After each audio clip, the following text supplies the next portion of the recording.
Bonjour à toutes et à tous. Nous continuons ensemble à découvrir les 39 Melachot de Shabbat. Aujourd'hui, nous allons parler de la Melacha Memachek, lisser. Il s'agit de frotter un objet pour le rendre moins rugueux ou pour lui donner une forme.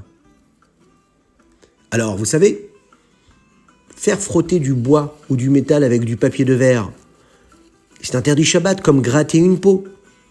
Et même laver quelque chose avec un morceau de savon. Eh bien, en frottant le savon avec l'eau, vous allez donc le rendre un peu moins rugueux ou lui donner une autre forme. Ce sera donc interdit Shabbat. Par exemple, de modeler ou lisser de la pâte, de la cire ou de l'argile. De la pâte à modeler Shabbat, c'est interdit. Oh là là, on ne peut pas jouer à la pâte à modeler Shabbat. On ne peut pas non plus appliquer une pommade sur la peau. Étaler comme ça sur la peau, c'est interdit. Par contre, vous savez, de la nourriture, on a le droit de l'étaler, Shabbat, on a le droit. Par exemple, faire fondre une bougie le jour du Shabbat, c'est considéré comme cuire. Mais les jours de fête, c'est considéré comme l'interdit de lisser. On n'aura pas le droit. Il y a aussi une autre melacha qui s'appelle Mesartet, marquer. Ça y ressemble un petit peu à Memachek. C'est faire des marques sur une surface dans un but utilitaire. Par exemple, faire des marques sur un objet en vue de faire des plis. J'ai un long bout de tissu et je vais m'amuser à faire des petites marques pour ensuite le découper. C'est assour Shabbat, faire des petites formes comme ça, vous savez, des petites fleurs, pour me dire, eh oui, je vais découper ensuite, c'est interdit Shabbat. Comme par exemple, bien de tracer des lignes pour écrire. Ou bien de tailler une plume pour écrire aussi, ce sera interdit. Cela fait partie de la melacha de mechatet, couper pour donner une forme. Parce que je vais changer la taille ou la forme d'un objet. Et donc là, Shabbat, ce sera interdit. Donc attention, hein, si mon crayon a besoin d'être taillé, je dois le faire quand ? Eh bien, avant Shabbat ou après Shabbat. Mais de toutes les manières, je ne peux pas écrire avec un crayon. Donc, quelle utilité ?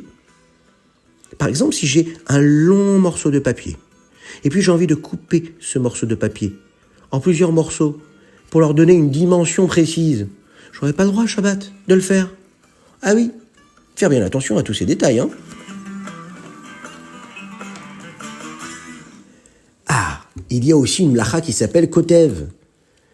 Écrire, créer des signes graphiques. Ah oui, ou bien leur donner un sens. Tracer des traits ou peindre une image, ou bien former des images ou des lettres sur une fenêtre. Vous savez, parfois il y a de la buée en hiver. Je veux prendre mon doigt et puis faire des formes, faire des petits dessins sur la fenêtre avec la buée. Je n'aurais pas le droit, Shabbat, c'est considéré comme de l'écriture. Ou bien même faire des dessins ou des signes sur du bois ou dans de la pierre. Ou bien, vous savez, sur du sable, sur de la terre mouillée. À chaque fois que je fais des formes ou des dessins, ce sera interdit. Alors, vous imaginez, hein, broder des lettres, ça c'est sûr que c'est interdit Shabbat. Mais vous savez, il y a autre chose aussi qu'on n'a pas le droit de faire Shabbat. Une transaction commerciale, par exemple, elle a été interdite Shabbat. Vous savez pourquoi ? Parce qu'on a peur d'inciter la personne chez qui vous avez acheté la chose à écrire sur le petit carnet, voilà, ce monsieur a acheté quelque chose. Alors on a peur, alors on évite. Il y a aussi une melacha qui s'appelle mochek. Il s'agit de l'interdit d'effacer, rendre une surface propre afin de pouvoir écrire. Alors, si j'efface des lettres le jour du Shabbat pour écrire quelque chose qui me plaît un petit peu plus, je rencontre un interdit. C'est comme couper des lettres écrites. Vous savez, lorsqu'il y a un gâteau, et sur le gâteau, il y a écrit Mazal Tov Devorah, Mazal Tov Nehemia. Et oui, c'est interdit Shabbat de couper l'endroit où il y a les lettres. Attention, hein, si elles sont de la même matière que le gâteau. Ah oui, j'aurais pas le droit d'après les Chachamim. Comme par exemple de déchirer des lettres écrites sur le couvercle d'un pot, un pot de yaourt.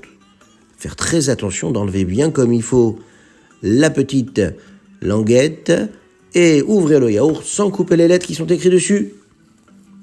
Alors, vous savez qu'il y a même des opinions qui pensent qu'il faut faire attention quand on ouvre un livre qui porte des inscriptions sur le côté.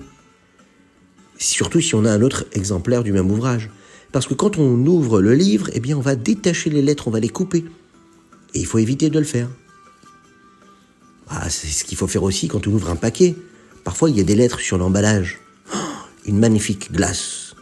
Et je vais découper comme ça le paquet pour pouvoir manger la glace. Mais il y a des mots qui sont écrits. Eh bien, c'est interdit de déchirer l'emballage. Shabbat. Par contre, on peut couper et manger un gâteau dans lequel sont gravées des lettres.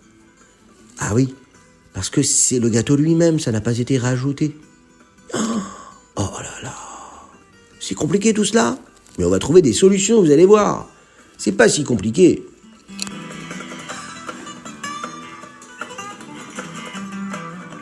Il y en a des melachot Shabbat. Il y a l'amlacha de bonnet. Bonnet, il s'agit de bâtir, construire. Je vais construire ou apporter une amélioration à une structure qui existait déjà. Eh bien, comment je m'y prends ? Eh bien, tout simplement, je vais prendre un morceau de bois, un marteau avec un clou. Et je me dis, voilà, je vais me construire une petite cabane. Shabbat, j'ai pas le droit de le faire. Ou bien, vous savez, enfoncer une pelle dans son manche pour le réparer. Ou bien, réparer le mur de la maison. Oh, il y a une fuite. Eh bien, j'ai pas le droit à Shabbat. Par exemple, j'aimerais installer une porte. Il me manque une porte à la maison. Réparer la porte, j'aurais pas le droit à Shabbat. Même, vous savez, jouer au bi ou balayer un terrain de sable, de terre et de petits cailloux est interdit Shabbat parce que j'ai peur que de cette façon-là, cela va servir à une construction. J'ai pas le droit non plus d'installer une fenêtre s'il me manque une fenêtre à la maison Shabbat, ou même de faire tenir un crochet en enfonçant un clou. Eh bien, les bricolages, ça n'est pas le jour du Shabbat. Eh oui. Alors vous savez, il y a autre chose aussi qu'on n'a pas le droit de faire. Dans la construction, il y a aussi la construction des objets. Prenez un exemple, j'ai un parapluie. Oui, et j'aimerais ouvrir ce parapluie parce qu'il pleut dans mon jardin. J'ai pas le droit à Shabbat parce que c'est considéré comme si que je dressais une tente. Par contre, j'ai le droit d'ouvrir et de fermer le capot d'un landau si il était attaché avant Shabbat. Vous savez, le petit landau, il y a du soleil ou de la pluie pour le bébé. J'aurais le droit de l'ouvrir ou de le fermer. Parce que c'est considéré comme ouvrir une porte ou la refermer. Eh oui, en fait, le principe, c'est ça. Ce qui ne peut être bâti le Shabbat ne peut être démoli le jour de Shabbat. Si tu ne peux pas construire, tu n'as pas le droit de détruire. Parce que quand tu détruis, à ce moment-là, tu commets un autre interdit, l'amlacha de sauter, démolir. L'interdiction de détruire une structure pour pouvoir reconstruire à la même place quelque chose d'autre. Donc tu n'as pas le droit non plus de casser une caisse de bois. Ou par exemple, enlever des lattes de bois pour les réparer. C'est assourd Shabbat. Vous savez que même nager Shabbat, on n'a pas le droit. Parce qu'on a peur de risquer de fabriquer des accessoires de sauvetage pour venir vous chercher si vous êtes en train de nager et d'un coup, vous avez besoin d'être sauvé. Donc interdit de nager le jour de Shabbat. Par contre, regardez, on a tous parfois des tables pliantes à la maison.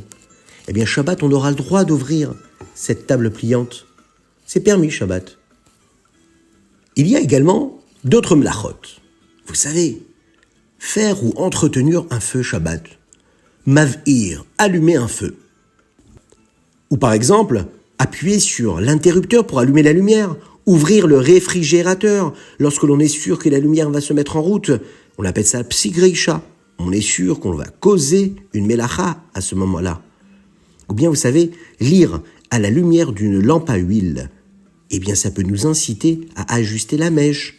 Donc, c'est interdit Shabbat d'après les Chachamim. Ou bien, conduire une voiture qui consomme du carburant.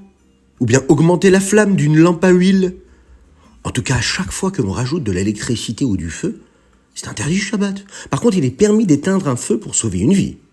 On aura droit à Shabbat sans aucun problème. On peut même sauver un rouleau de la Torah ou d'autres livres sacrés d'un incendie en les transportant dans un espace clos, même s'il n'y a pas de hérouv à cet endroit-là, le jour du Shabbat. Il faut faire bien attention. On peut par exemple aussi verser un liquide coloré pour éviter de transgresser le travail de Mélaben, vous savez, le fait de blanchir autour d'un feu, parce qu'on a peur que ce feu-là endommage autour de lui. On peut par exemple souffler sur une allumette, même si on n'a pas besoin du bout de bois. Eh ben non, ça sera interdit, attention, ne soufflez jamais sur une allumette. Eh oui, c'est ce qui correspond au maké bépatiche. Donner le dernier coup de marteau, c'est ce qui veut dire finir un objet en y appliquant les touches finales. Par exemple, ouvrir les coutures d'un nouvel habit. Eh bien, on est en train de faire quoi? De faire en sorte que cet habit-là soit vraiment étape comme il faut. Eh oui, on conclut ce travail-là. Ou bien, par exemple, de tremper de la vaisselle fabriquée ou vendue par un non-juif dans un fleuve ou dans un mikvé pour avoir le droit de l'utiliser. C'est une façon de faire maké bépatiche. On donne le dernier coup. On lui permet d'être utilisable alors que l'instant d'avant, il ne l'était pas.